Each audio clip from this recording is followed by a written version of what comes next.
Moment of drama at 1 a.m. as thousands file past the Queen's coffin. A guard collapses.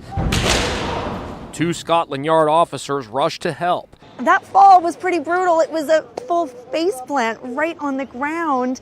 Could that have caused an injury? Faints themselves are generally relatively harmless. If you're standing very still, particularly if your legs are locked and you're not really moving around, blood tends to pool in the lower parts of your body, and therefore not enough gets back to the heart, and critically, not enough gets back to the brain, and that's when you pass out. It's reminding many of the moment King Charles III was also unsteady on his feet after walking for 40 minutes behind her coffin, then standing to attention in the hall. Charles had no public events today, but Prince William and Kate were out and about shaking hands with well-wishers.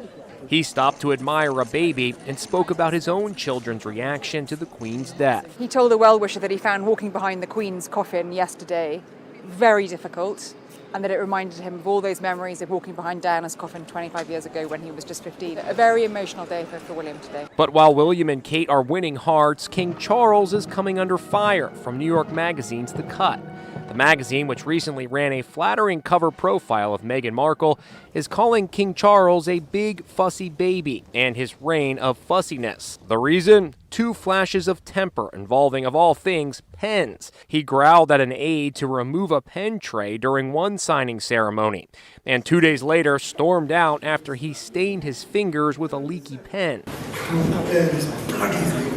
In London, the steady stream of mourners filing by the Queen's coffin continues day and night.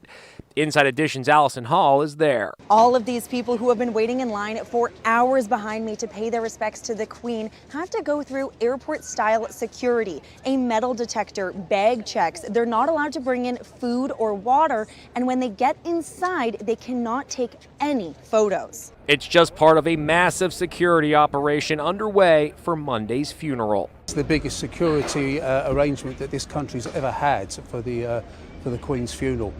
It's unprecedented in scale. These structures here are specifically designed so that no vehicle can get through to the crowd. That's correct. Meanwhile, Britain continues to mourn their